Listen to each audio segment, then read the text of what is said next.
So in this video today, I want to show you how you can create a good book cover using Canva. But before we start, there are two things I would like you to know. The first thing is that a good book cover is made by the correct font. If you know how to choose the correct font, you can make a good book cover. And that is what I'm going to show you. That's one of the things I'm going to show you in this video, how you can get the correct font using Canva. Now, the other second thing is how to choose the correct image. If you know how to choose the correct image for your book, then you can make a great book cover. So about 50% of the book of a book cover is made by the correct font, and then the other 30% is made by a good image, and the other 20% is balanced by how you arrange, how you put your font, how you arrange your words. So I'm going to show you all that in this video. First things first, there are some secrets that are hiding in plain sight. For example, the first secret is about how to get the correct font for your book. There are secrets that are hiding for you in plain sight. Now, normally, if you want to get a correct font, if you want to get a font, this is what you usually do. This is what most of you usually do, what most people usually do. So you come here, maybe you click here, and then you click here and you get this, and then you come to these other upper fonts, you click here and you start looking for fonts from here. You see, this is not wrong, this is correct, but the problem with this is that it's going to take you hours, minutes, hours to get these fonts to start using. If you're trying to design a book cover, you need to know what the font looks like on other books. Now, to make that process easier, Canva has already provided to you templates. The reason why there are templates means you don't need to start from scratch. You can grab elements from the template and use, and that is why I want to show you that you can use fonts which are already made from the templates. There are secrets that are hidden in plain sight. These fonts are hidden in plain sight. Now look at these ones. You can see you can pick a font and the font color from the template and use. No one would penalize you for that. If you want to pick a font, maybe you click through here, you say see all. Now you scroll through and check. Let me say you have seen this font. This font is good, so you just click here. It will come here. Then you can pick the font alone. So you don't want to copy Canva's design, but they can't stop you from copying their fonts. So you see this font's already looking good on this book. Then how will it look on yours? Yes. So if your book is somehow related or even maybe not related, you can pick one of these fonts and use. Now, if I pick this font and I move it up here, I can put it here. Then I can check the name. So if I tap here on it, you can see that the font is called Big Shoulders Display. So I can use this font and use it to design my book cover and manipulate it the way I want. So that is how you can get fonts for your book. Now, the other thing I want you to know is about your book title. Yes. So some of your book titles are too long. That's why your book covers are messed up. If your title is too long, it will mess up your book cover. The standard of book titles usually don't exceed 7 words. Most of the book titles, from what I've seen, what I've counted. So let's go to Amazon and see. So if you're in the relationship niche, you can come here and type relationships. You type relationships and we check. So as you can see, this is the relationship niche. Now let's count the words of the book title. Remember, I said book title, not the subtitle. So the book title. So this is 1, 2, 3, 4, 5, 6, 7. These are 7 words for the book title. Count this one. 1, 2, 3. These are 3 for the book title. These ones 1, 2, 3, 4, 5. These are 5 words. 1, 2, 3. These are 3. Most book covers do not exceed 7 words. The book cover title should not have a lot of words. The more the words you have, the harder it is to balance. Now, speaking about balance, there are some principles of graphic design that I would like you to know. There are 6 principles of graphic design that I would like you to know before you start anything. Now, if you master these principles of graphic design, then you can never go wrong in graphic design if you master these 6 principles. In this video, I'm just going to go over them briefly and explain these 6 principles briefly. Then I'll leave this book in the link to this book in the description. You can go ahead and find this book, and then you can pick the book and read it at your free time. These principles, if you master these 6 principles of graphic design, then you can do graphic design in anything. You can design anything and it will look good. It will just look good the way you want it to look, the way that attracts your customer. The 6 principles of graphic design is balance, alignment, contrast, proximity, repetition, and white space. Now, I want you to understand this first. And you need to understand that the most important principles of this graphic design is balance. This balance is the most important one. All these 1, 2, 3, 4, 5 just support the balance. All these other 5 principles support balance. So the first principle is the principles of balance. So let's start with the principle of balance. Now, balance is an equal distribution of weight. Yes? Equal distribution of weight. For example, you can see there are 2 types of balance. There's symmetrical balance and asymmetrical balance. Now in symmetrical balance, you can see that the elements are either balanced from left to right or from top to bottom. Now asymmetrical balance is where you use elements and colors, yes, colors and other things to balance the page, like even white space to balance the page. So you can balance the page using asymmetrical balance. Now let's go on. Let's see examples of symmetrical balance. Examples of symmetrical balance. So you look at these book covers. Symmetrical balance means, for example, you look at this image is balancing with this word down here. This is balancing from top to bottom. You balance top to bottom, top to bottom. Image is balancing with the words. That's why they look good on this page. Now even this one, you can see that these words are balancing with these other words down. There's a balance between these two. Then you can see this element and this element. They are balancing with this element and this element down. So then you can see this the page cover for Sherlock Holmes. You can see that the upper elements, these elements are balancing with these lower elements on the page. Yes, so there's a balance between them. Now if you look at this one also, you'll see that these elements, this and this, is balancing with this and this. So once you know balance, then you're finished. You've mastered the art of graphic design. Balance it's all about balance. So you can see that this is balancing with this. Yes, so that is what we call symmetrical balance. Now asymmetrical balance, yes, this asymmetrical balance is where I said you can balance on the page with color, value, size, shape, and texture. Yes, these elements can be used for balance. For example, look at this. You see this book page. On this book page, you can see that these things, there are very many texts here, and plus this one. Now if I remove this small one, the whole page will be unbalanced, but because I've put this small thing up here, it has balanced with this one, and hence balancing the whole page. So this small thing is the one which is balancing the whole page. Now as we said, you can use color also for balance. So you can see this color, these colors are balancing on the page. The way they arrange is such that they can balance on the page. Yes, so now you can see that this, if I remove this, then this whole page will be unbalanced. But because of this text, because the text was placed in the correct place, then this page became balanced. So that is asymmetrical balance.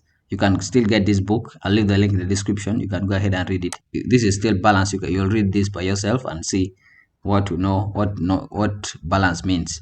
So the next principle of graphic design is called proximity. Yes, now proximity just means grouping elements which are similar close to each other. Now why would you want to do this? You want to do this so that the reader, you can guide the reader in the process of reading what is on your book cover. For example, you want to guide the eyes of the reader. You cannot just spread things anyhow and expect the reader to understand. For example, look at this person on this card. On this business card, they have put here their name is up, their phone number is also up here, the title is here in the middle, their home address is here, their street address is here, their home address is down. So these things are too scattered. Even the next one, they did the same thing. But then in this third one, you can see that this person decided to put the title up here, then after the title followed by the name, after the name followed by street address, followed by home address, and followed by phone number. So this one is easier to read for the person. You're guiding the eyes of the reader. The reader will come first and see that this is the title of the book, and this book was made by so and so. This person stays here, this person works here, and this is his number, so let me call him. So you have guided the person from up to down, and that is what we call proximity, which means grouping elements with related information close to each other. Now on this next page, you can still see proximity here. You can see that this person has scattered their things all over, and it's looking weird. This cannot guide the reader into, like, cannot guide the eyes of the reader, but this second one can guide the eyes of the reader. The person first come and read the title, then you'll see the subtitle, we'll see the content here, and then we'll see the conclusion here, the last part here. So even this one, this second one, you can see that this first one cannot guide the reader, but this second one can easily guide the reader. These principles of graphic design, you can actually use them in your book also. The way you arrange your things in your book, the way you arrange the heading, the subtitle, title, and other things are all based on these principles. Yes, now you see this, for example, this one, I've put the subtitle is in bold, the content is not in bold. Subtitle is bold, content not bold. Subtitle bold, content not bold. This is the principle of proximity. Even here, the principle of proximity is displayed. As you remember, I said all these principles are fighting for balance. Yes, So balance is the major principle, and all the rest of the principles, the other 5 principles, are all fighting for balance, as you can see now here. Now, proximity for balance is about making the things easier for the reader to read. On your book, if you're making your book, let me say no longer graphic design, you're just creating your book on Microsoft Word or something, and you decide to center align. This is center align. You center align all the things. It will be hard for the reader to know where the things start. Yes, so it's not good for the reader's eye. But if you left align like this one, like the way this person has done, they have created proximity, which means that they grouped the words together. They used subheading, they put it in bold, subheading, they put it somehow there. Then this other big subheading, they put in, and they grouped the words together. So they brought the words close to each other. Now, bringing the words close to each other eases the reading process for the reader. So all you have to do, even in your books, when you're writing books, apply these principles of proximity. Put what information which is related close to each other. This principle can work very well. Now, the next principle you're going to see is called alignment. You have been using these ones. This one, you have been using them. Let me show you this principle. If I have this book cover and I click on it here, you can see that this is the alignment. This is the alignment. If I tap here, even it's saying alignment. Now, if I keep on tapping, that is alignment. That's left alignment. This is justify alignment. This is left right alignment, and this is center alignment. So the center alignment, left alignment, right alignment, and justify. Those are the alignments, as you can see in this book. So alignment. Now, if you choose the correct alignment, then you can create correct balance. As I said before, all these principles, the rest of the principles are fighting for balance. Now look at this. If you see this, you'll see that this page, this person used the left alignment. But the left alignment, now you as a designer, your major aim is to make these things easy for the customer to read. Yes, make it look good and easy for the customer to read. Now this person used left alignment but ignored balance. Yes, so this made it easy for the customer to read, but ignored the balance between the image and the words. And then on this other side, this other person used right alignment, and then this alignment balanced between the image and the word. So balance was created here. Now, even in the next page, you can see that this one failed to balance. He used this alignment up here. He used left alignment, and then he used center alignment. Then this created imbalance. But this other one used left alignment up and right alignment on the other side. So this created a balance on the page. There's a balance on the page. Now even this one used there's a center alignment up and center alignment down. So this also created balance. Now this one used center alignment and left alignment. Actually, this one used left alignment and left alignment, and this also created balance on the page. So that is the principle of alignment. Now alignment, that's the end of alignment. Now let's go to the next principle, which is called repetition.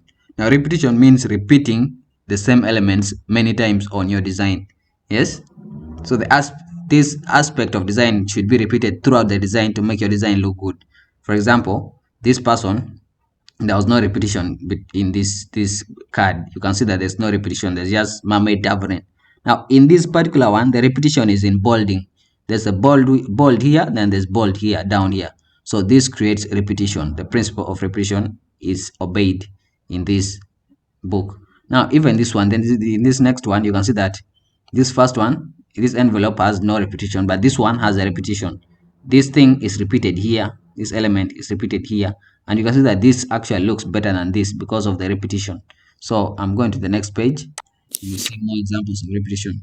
Now you can see here there's repetition. The repetition in this one is bolding. You can see that there's bold here, there's bold here, there's bold, there's bold, there's bold. The more you keep on bolding, the more you repeat. Now you can also repeat on elements, on images. You can see this one, this image has been repeated many times and makes the page to look good. So there's repetition here. Now also this one, you can see that there's repetition in the way the text are arranged. There's a repetition here, there's a repetition here, repetition here, repetition here, repetition.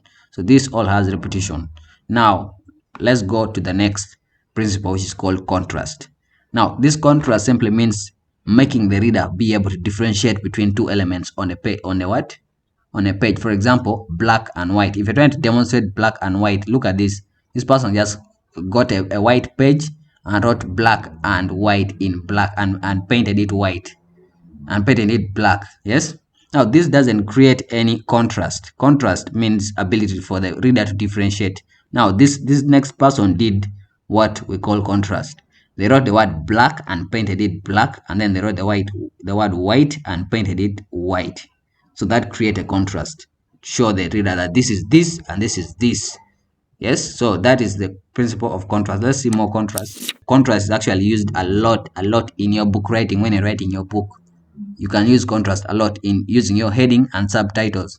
So if you're using a heading and subtitle, then you're using contrast. For example, look at this person has no contrast completely in this page, but in this next one there's contrast. The person has done heading one.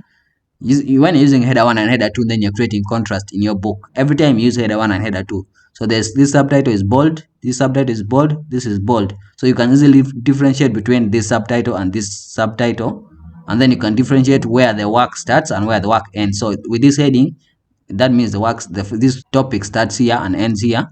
With this heading means this topic starts here and ends here. So that is one way of achieving contrast. Even in this one, you can see that there's no contrast in this page, but there's contrast in this page.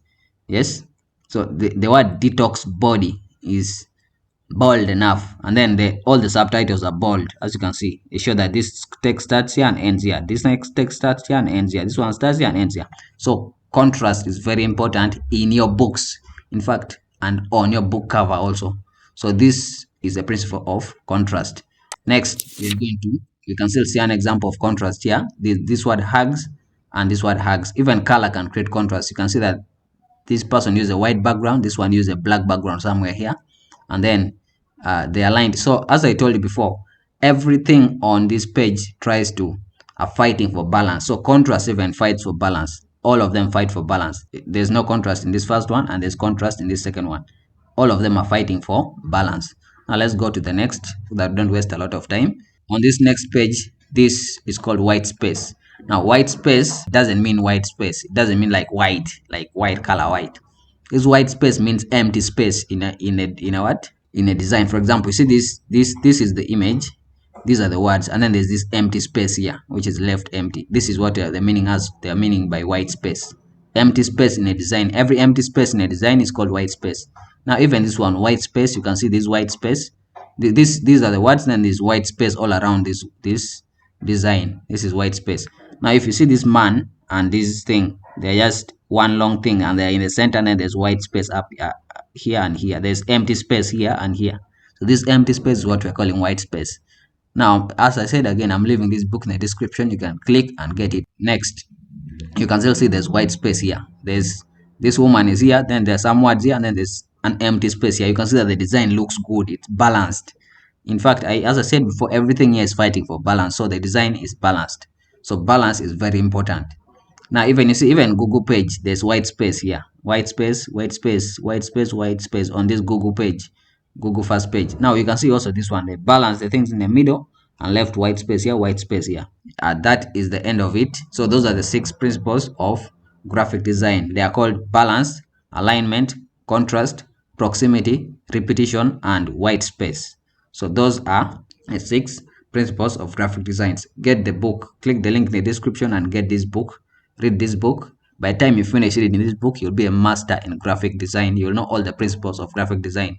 And once you know the principles, then there's no way you're going to suffer in graphic design. You can now design anything in this world, using these principles, if you know these principles only. If you come to Amazon and type relationship books, we want to see if those principles apply to the books that I designed on Amazon. For example, now if you come to Amazon, you can see this person used all those principles in this. As I said, the most important one is balance. So as you can see, all these things are balanced. Yes, all these things are balanced. Now, as I've said before, these principles, all of them are fighting for balance, but there's always an exception to the rule. There's always a way to break the rules. Yes, you can actually break the rules and don't follow the principles, but that is for advanced graphic designers. They break the rules. Rules are meant to be broken. But as for you as a beginner, you have to follow the rules. You follow the principles. If you follow the principles, there's no way you're going to go wrong. For example, now you see this book cover. As you can see, the person here just balanced the elements on the page. For example, you see the white space is balanced, is there. Contrast is there. So contrast is being created by the color. As you can see, the color also creates contrast. That colors have meanings. So contrast is created by colors and others. Now, as you can see, there is balance on this. The alignment is well. They have used center alignment and all the words are balanced. Now, the next one, you can see fix overthinking relationships. Now, they have put all the words in the center and then they used repetition. As you can see, there's repetition in this book cover. There's repetition in this book cover. Then there's good alignment, center alignment, which guides the reader into reading. As you can see, there's also proximity. They wrote the title here, then the subtitle is immediately under the book title, and then the name of the author is also under the subtitle. So fix overthinking in relationships, then they wrote the subtitle. So this person, when someone sees this book cover, the first thing they'll see is the book title, then they'll go ahead and see the book subtitle. Yes, so this title will attract their attention first, and then after this title attracts their attention, they'll read the title, then they'll keep on wondering, what is this about? Then they go ahead and read the subtitle. After that, then they go ahead and read the book, the author name. Now, what this author did is that it made it very easy for the person to find these things by using the principle of proximity. He put all of them, the related information, close to each other so that you can guide the eyes of the reader. Yes, so you can see also the next one, how to work with almost anyone. So what this guy did is that this is what will attract the reader's attention first. They'll see, then later they'll keep on wondering how can they find out more. So he made it, the subtitle is very close, this person can read the subtitle. Now the person will start thinking, who wrote this book? So then can see up here and see the name of the author. Yes, so as you can see, all these books applying the principles. Even this one is applying the principle of color to balance the book cover. And even this one, all elements on a book cover work together to balance each other. Look at these ones. Just now, there's no specific rule for how you use your font and how you use your how you put your words. For example, you can see this one here as this there is small, power is big, off is small, discipline is big. Now this is to attract the reader's attention. The reader will see power and discipline. He made sure that the most important words in his book are being shown in bold. Power and discipline, those are the most important words of this book, are the ones which are bold. Then the irrelevant words are the ones which are small. So this power and discipline will attract the reader's attention first, and then later the reader will start wondering, what is this book about? And then they can read the subtitle and find out what the book is about. Then later they can read the name of the writer. So the principle is balanced here. Now the easiest thing to make is the book cover. Relationships, travel guides, and what are the easiest to make, because all you have to do is just balance the elements on the book cover.